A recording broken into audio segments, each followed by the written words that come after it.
지난주엔 우리 전도팀이 커피 전도를 하였습니다. 커피 전도를 나가면 장점이 있습니다.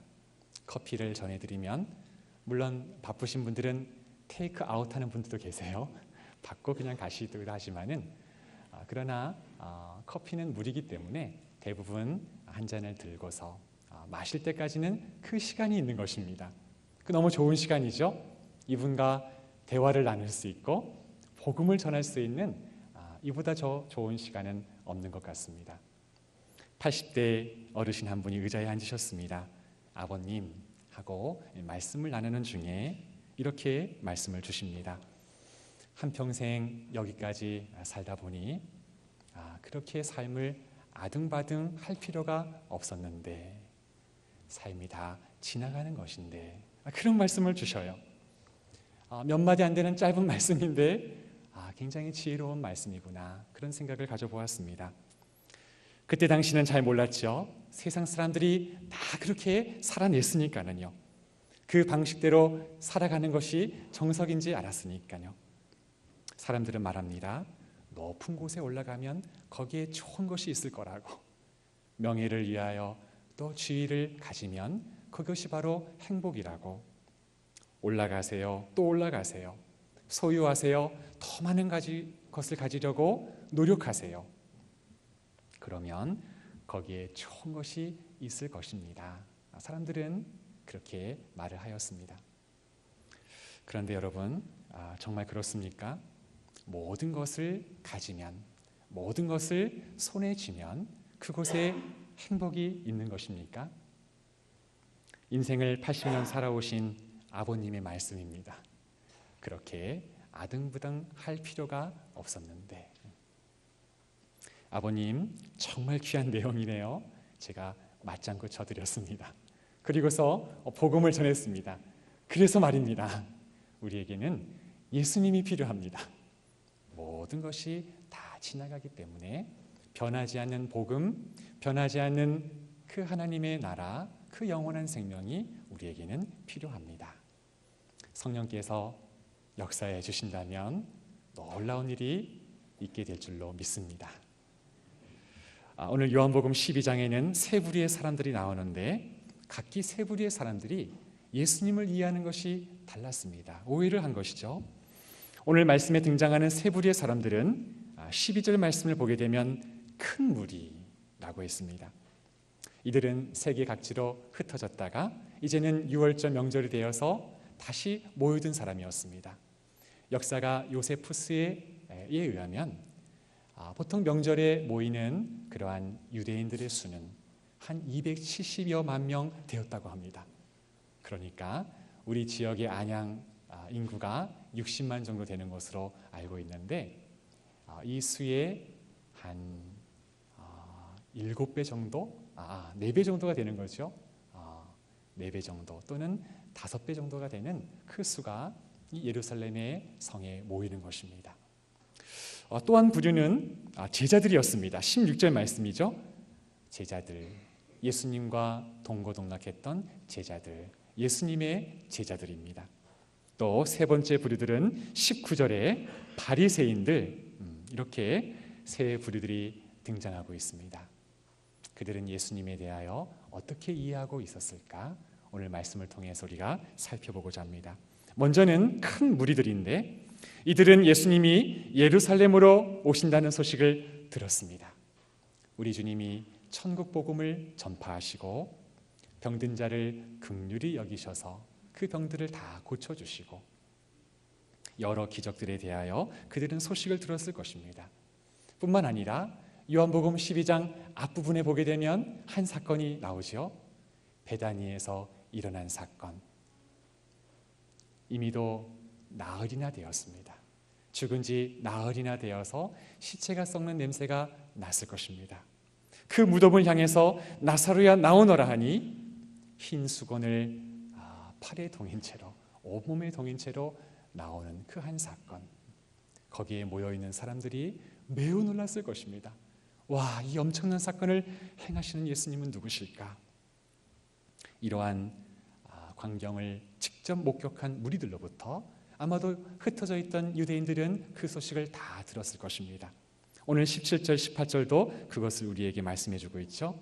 이에 무리가 예수를 맞으면 이 표적 행하심을 들었음이러라.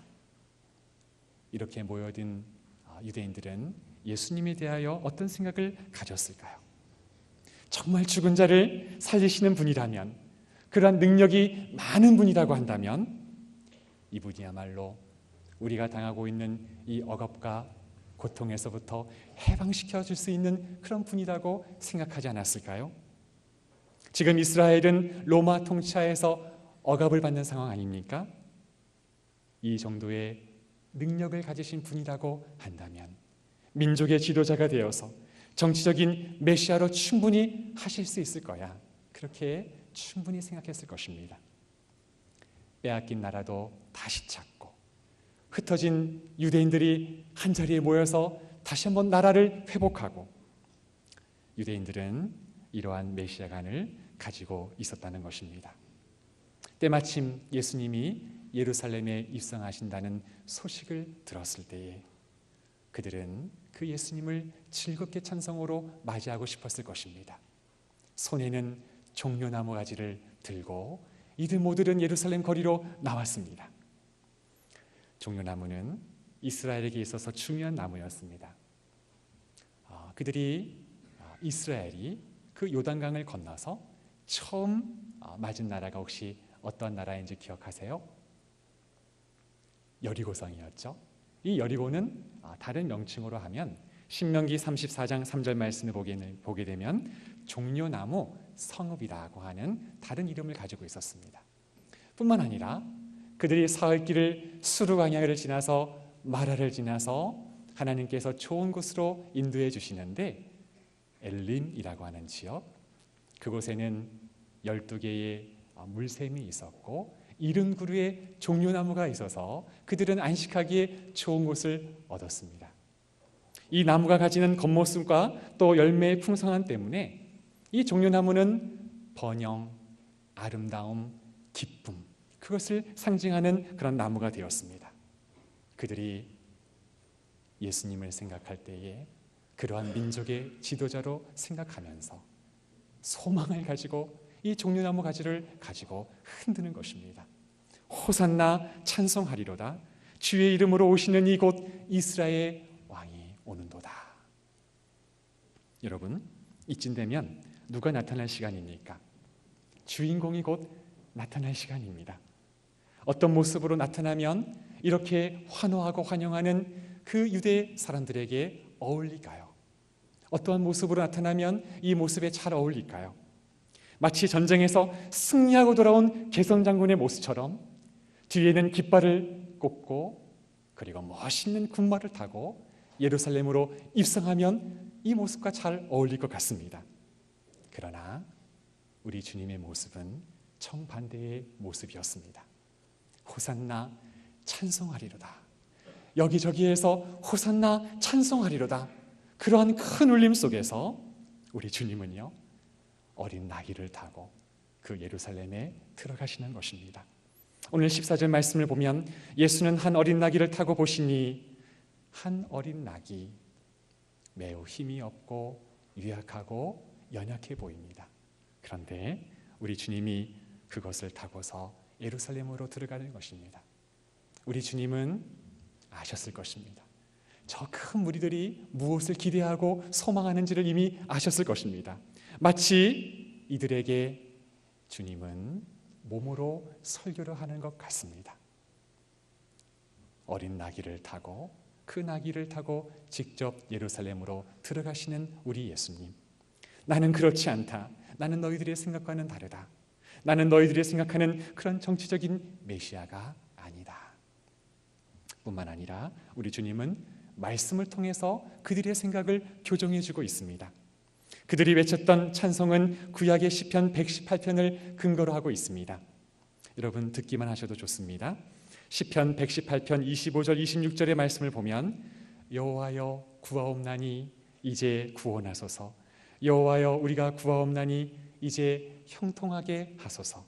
여호와의 이름으로 오는 자가 복이 있으며 우리가 여호와의 집에서 너희를 축복하였도다. 그들의 찬송가는 말씀을 근거로 하고 있지요. 뿐만 아니라 그 뒤에 찬송하고 있는 이스라엘의 왕이시여라고 하는 말은 스바냐서 3장 15절 말씀을 그들이 인용하고 있는 말씀인데 제가 한번 읽어드리겠습니다. 여호와가 내 형벌을 제거하고 내 원수를 쫓아냈으며 이스라엘의 왕 여호와가 내 가운데 계시니 내가 다시는 화를 당할까 두려워하지 아니할 것이라. 주님이 공생의 기간 가운데 우리에게 보여주신 여러 사역의 모습을 보면서 이 정도의 분이라고 한다면 이 민족을 회복시킬 수 있을 거야. 그들은 말씀을 기초로 하여서 호산나 찬송하리로다, 그렇게 찬송을 부르고 있는 것입니다. 그러나 우리 주님은 다시 말씀을 통해서 그들의 생각을 교정시켜 주시고 계십니다. 시편의 118편의 말씀이 틀렸다는 말씀이 아닙니다. 여러분, 성경 안에는 다양한 말씀들이 들어있지 않습니까? 그런데 이 말씀은 다른 말씀을 해석해 주기도 합니다. 우리들이 구약의 말씀을 읽다가 이것이 무슨 말씀이지? 신약을 읽을 때 사도들이 또 예수님이 이 말씀을 인용하면서 이 말씀은 이것이구나. 한 말씀이 다른 말씀을 해석을 해줌으로 인해서 그 성경의 말씀이 이해되는 때도 많습니다. 뿐만 아니라 한 말씀과 다른 말씀이 어우러져서 이것은 이렇게 충분한 말씀이구나, 이해가 될 때가 있습니다. 그렇기 때문에 어느 한 말씀을 가지고 단정하면 위험한 것이죠.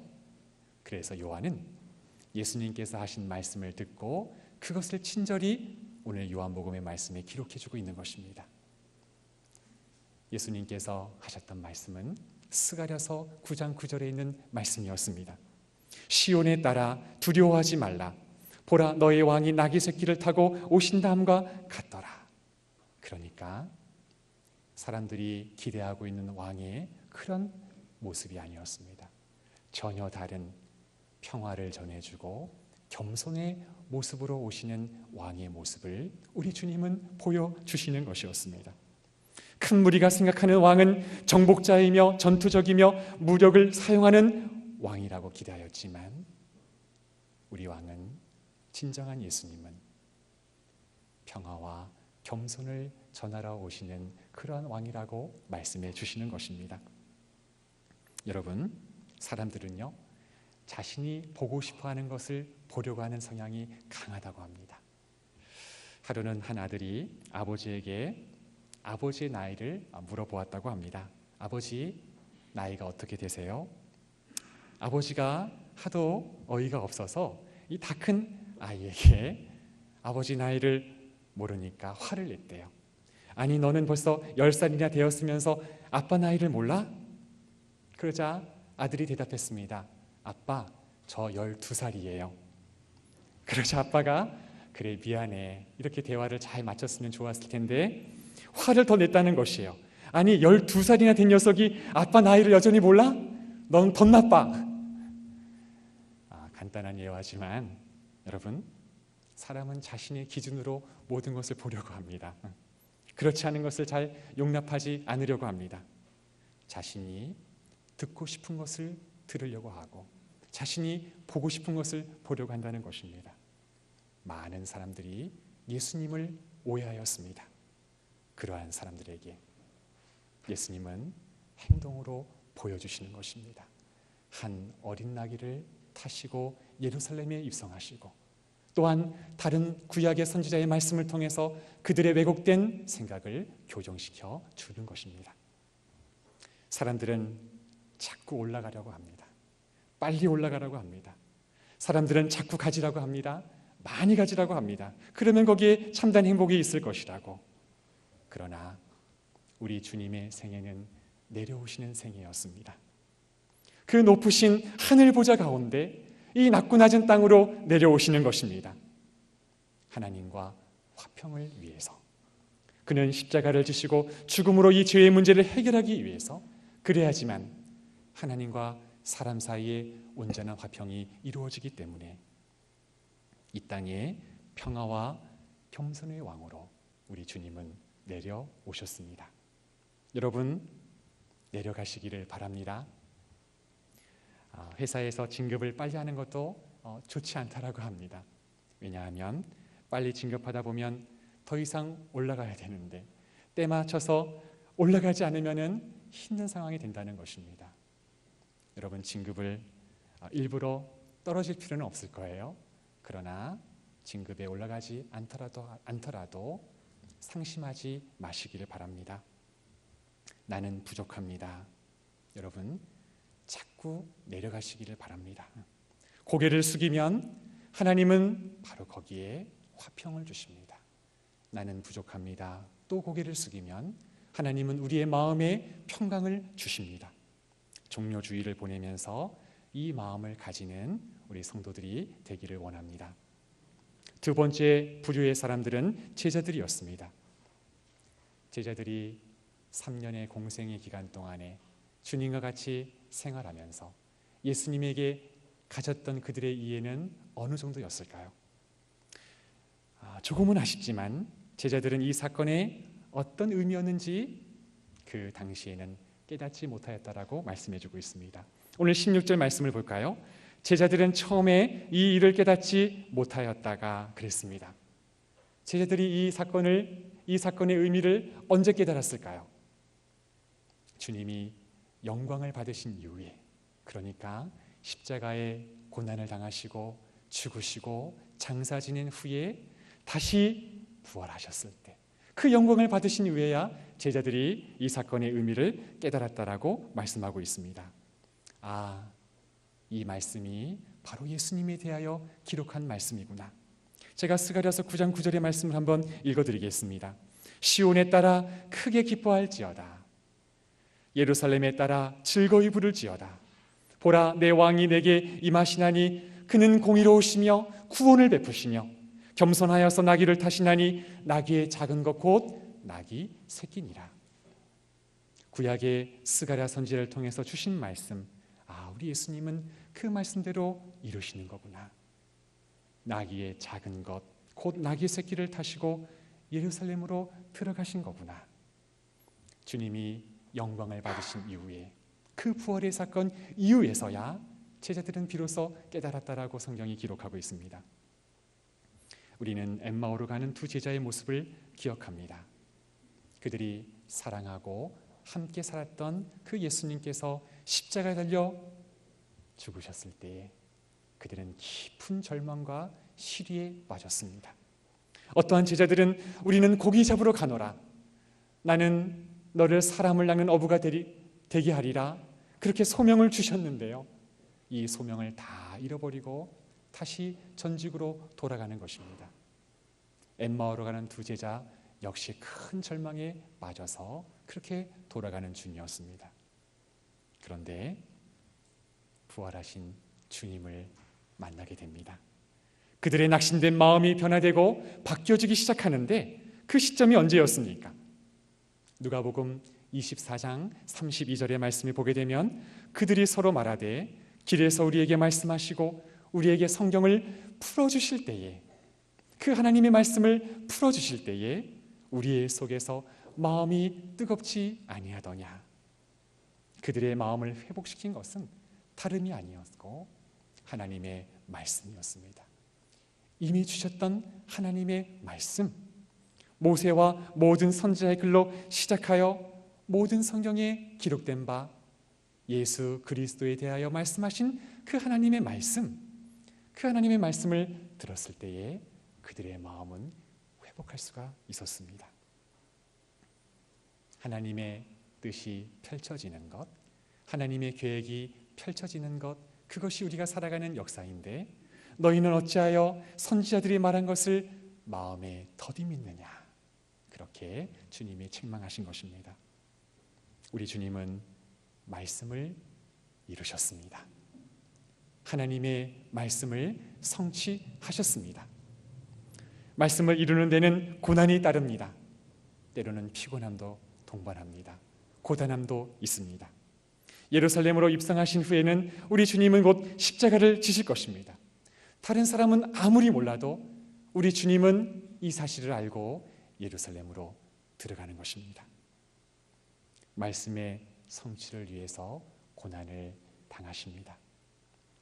오늘 가까이 있던 제자들이라도 이것을 깨달았으면 좋았을 것 같습니다. 그러나 깨닫지 못하는 것입니다. 주님이 영광을 받으신 이후에야 깨닫게 되는 제자들의 모습을 우리에게 보여주고 있습니다. 사랑하는 성도 여러분, 하나님은 지금도 말씀으로 주님의 역사를 펼쳐 가십니다.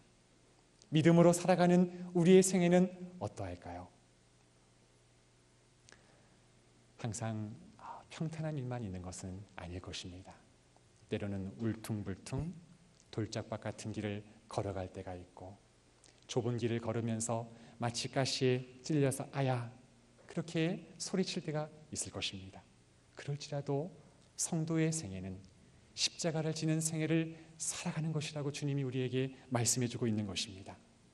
여러분, 요셉의 생애를 기억하시죠? 70명의 자신의 온 이스라엘을 구원했던 요셉, 뿐만 아니라 이방의 나라 애굽이지만 모든 열방 가운데서 가장 우뚜솟은 나라가 되게 했던 인물이 요셉이었습니다. 애굽의 제2인자로서 스마트한 총리였습니다. 그러한 화려한 인생 속에는 쉽게 간과할 수 없었던, 작지 않았던 큰 고통이 있었다는 것을 성경이 빼놓지 않고 우리에게 일러주고 있는 것입니다.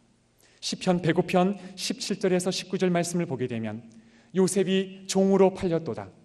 그의 발은 착고를 차고 그의 몸은 쇠사슬에 매였으니 곧 여호와의 말씀이 응할 때까지니라.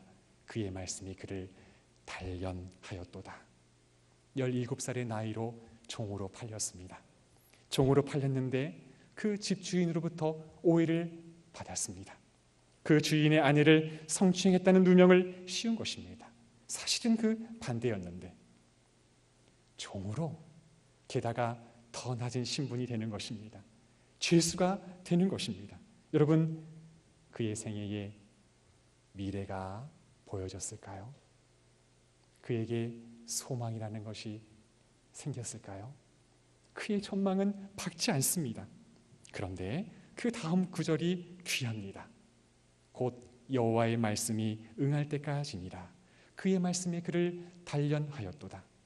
요셉이 당하는 이 고난에는 유효기간이 있었다는 것입니다. 말씀이 응할 때까지. 이 말씀대로 살아가는 삶이 쉽지 않은 고난의 연속이었지만, 그러나 이 고난에는 유효기간이 있었다는 것입니다. 동일하게 믿음으로 살아가는 우리의 생애 가운데 고난이 있을 것입니다. 그러나 말씀이 응할 때까지입니다. 이 고난이 다 지난 후에는 하나님께서 우리를 정금같이 되게 하셔서 남은 생애는 더욱더 영광스럽게 하나님의 쓰임을 받는 생애가 되게 하실 줄로 믿습니다. 오늘 주님은 그 고난의 현장으로 들어가시는 것입니다. 제자들이 함께하고 있지만 이 제자들은 이 의미가 무엇인지를 잘 깨닫지 못합니다. 그럼에도 불구하고 우리 주님은 십자가를 지기 위하여 예루살렘으로 들어가고 계십니다. 찬송가 339장은 내 주님 지신 십자가 우리는 앉을까라고 하는 찬송인데, 우리가 함께 부르고 싶어요. 이 가사가 이렇습니다. 내 주님 지신 십자가 우리는 앉을까? 누구나 있는 십자가 내게도 있도다. 내 몫에 태인 십자가 늘 지고 가리라. 그 면류관에 쓰려고 저 천국 가겠네. 이런 가사인데 우리 1절과 2절과 5절을 함께 찬송하겠습니다.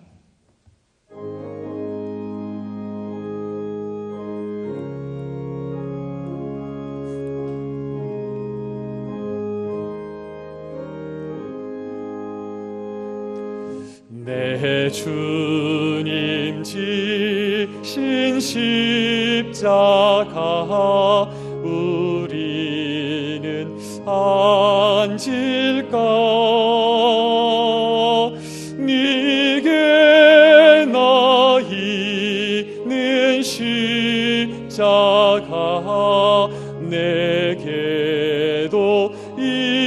있도다. 내 몫에 태인 십자가 늘 지고 나리다. 금면류관을 쓰려고 저 천국 가겠네. 금면류관도 귀하고 부활도 귀하다. 저 천사 내려 보내사 날 영접하소서.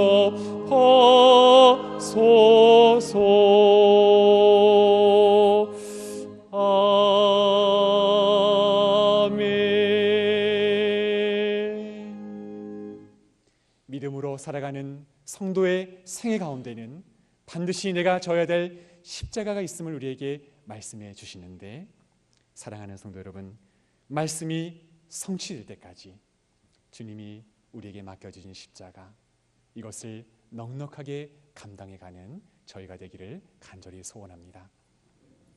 마지막으로 바리새인들입니다. 이들은 지금의 사건을 어떻게 보고 있을까요? 이들은 철저히 사람 중심이었습니다. 오늘 마지막 절을 보게 되면 바리새인들이 서로 말하되 볼지어다 너희 하는 일이 쓸데없다 보라 온 세상이 그를 따르는도다 하니라 하였습니다. 호산나 부르면서 흩어진 유대인들이 다 모였을 때, 수많은 큰 무리들이 다 모여서 주님을 찬송하였을 때, 이들이 하고자 하는 모든 일들이 수포로 돌아갔다는 말씀입니다. 서로가 서로에게 이야기해 주는 것입니다. 대제사장들과 바리새인들은요, 예수님을 어떻게 잡아 죽일 수 있을까 모일 때마다 의논하고 또 의논하였습니다. 뿐만 아니라 다시 살아난 나사로 때문에 그 사람을 보기 위해서 많은 사람들이 몰려들었는데, 다시 생명을 얻은 나사로까지도 그들은 죽이려고 하였습니다. 그런데 이 모든 일이 다 무용지물이 되었다는 것입니다. 왜요? 지금 많은 사람들이 모여들었잖아요. 예수님, 주님 우리의 구원자십니다. 호산나 찬송을 받으시옵소서. 오늘 우리 주님은 철저히 사람 중심이었던 바리새인들의 모습과는 다르게 사람들의 인기나 영웅주의에 끌리지 아니하고 주님이 걸어가시는 길을 묵묵히 걸어가고 있는 것입니다. 여러분, 저는 이 본문을 묵상하면서 이 단어가 참 좋으네요. 묵묵히. 사전을 찾아보니까 입을 다문 채 말없이 잠잠하게, 이런 뜻이 있더라고요. 누가 아무리 지금 이 시간에 나에게 뭐라고 하더라도 이것은 하나님께서 나에게 맡겨주신 사명이니까 묵묵히 그 길을 가는 것입니다. 믿음의 길은 좁은 길이기 때문에 때로 부딪힐 수 있고 부딪히면서 상처가 날 수 있고요, 넘어질 수가 있습니다. 사단은 지금도 끊임없이 여러 유혹으로 우리를 넘어뜨리게 합니다. 끊임없이 우리의 발꿈치를 잡아당깁니다. 그런데 여러분, 성도는 그럴 때라도 묵묵히 나아갈 수가 있습니다. 왜 그렇죠? 하나님께서 우리를 그러한 믿음의 성도 군사로 부르셨기 때문에, 십자가를 지는 삶으로 우리를 부르셨기 때문에, 때로 고난을 당하지만 하나님은 반드시 승리하셨기 때문에 성도는 이 영광스러운 믿음의 생애를 살아가게 하시는 줄 믿으시는 우리가 되기를 소원합니다. 마포구 합정동에는 양화진 외국인 선교사 묘원이 있습니다. 그곳에는 7개국의 깃발이 펄럭이고 있습니다. 약 145인의 선교사들과 가족들이 조용히 묻혀 있는 곳입니다. 아직도 신원이 파악조차 되지 않는 수많은 선교사님들이 계시다고 합니다. 구한말과 일제강점기 우리 민족을 위해서 일생을 바친 선교사님들, 여러분, 이들이 왜 이곳에 오셨을까요? 자신의 나라에 그냥 머물러 있었다고 한다면 큰 불편함이 없이 그들이 많은 것을 배웠고 또 여러 가지 경력들을 가지고 있었기 때문에 큰 모자람 없이, 부족함 없이 그들의 남은 인생을 충분히 살았을 것입니다. 그런데 이들이 가난하고 변방 나라인 우리나라를 찾아오는 것입니다. 이곳에 도착하여서 복음을 나누어 주고 교회를 세우고 성경을 번역하고 학교와 병원을 세우고 자선 사업을 펼치면서 어찌 평탄한 길만 있었겠습니까? 수많은 위험의 순간들을 만나지만 그것을 감수하면서 전생애를 헌신하였던 것입니다. 왜 그러셨을까요? 이 역사의 주관자가 되시고 생명의 주인이 되시는 우리 주님께서 그들에게 가라고 명령하셨기 때문에, 주님이 보내셨으니까 세상이 기대하는 방식과는 다른 방식으로 그들이 순종하는 것입니다. 가난이 있었고 위험이 있었지만, 희생이 있었고 죽음을 무릅쓰고 그들이 움직여 나갔던 것입니다. 이들의 사랑과 또 수고와 헌신이 아니었다면 오늘날 한국교회가 이처럼 부흥의 역사를 이룰 수 있었을까? 좀처럼 생각할 수 없었을 것입니다. 역사적으로 기독교는 고난이 있고 박해가 있었을 때 더 순수하고 더 힘이 있고 강하였습니다. 그러나 콘스탄틴 대제 이후로 기독교가 공인이 되고 중세의 1000년 동안 영광스러운 교회 시대를 거치면서 기독교는 초심을 잃고 점점 힘을 잃게 되었습니다. 종교개혁자 루터가 한 말이 매우 유명합니다. 성도는, 교회는 영광의 신학이 아니라 십자가의 신학을 되찾아야 합니다. 십자가의 신학은 죄인 가운데 찾아오신 그리스도의 은혜를 말하는 것입니다. 세상의 권세에 편승하는 것이 아니라, 세상의 권세와 명예에 올라타는 것이 아니라 하나님의 낮아지심과 그 은혜만을 강조하면서 내려가는 것입니다. 자꾸 낮은 곳으로 임하는 것입니다. 그렇게 말을 하였습니다. 오늘 예수님의 모습을 우리가 기억하실 수 있기를 원합니다. 사람들의 기대하는 것과는 다른 방식으로 예루살렘으로 입성하십니다. 어린 나귀를 타고 입성하십니다. 무엇 하시기 위하여? 십자가를 지시기 위하여 그렇게 예루살렘으로 들어가는 것입니다. 사람들의 이목과 관심과 그리고 인기에는 조금도 아랑곳하지 않으시는 우리 주님이십니다. 그리고 묵묵히 십자가를 지고 나가는 것입니다. 성도 여러분, 우리가 가야 할 길은 어디에 있습니까? 오늘 주님이 우리를 위하여 몸소 보여주신 줄로 믿습니다. 내려가고 또 내려가고, 그래서 주님의 거룩한 뜻을 이루는 존귀한 하나님의 백성이 다 되시기를 주님의 이름으로 부탁을 드립니다.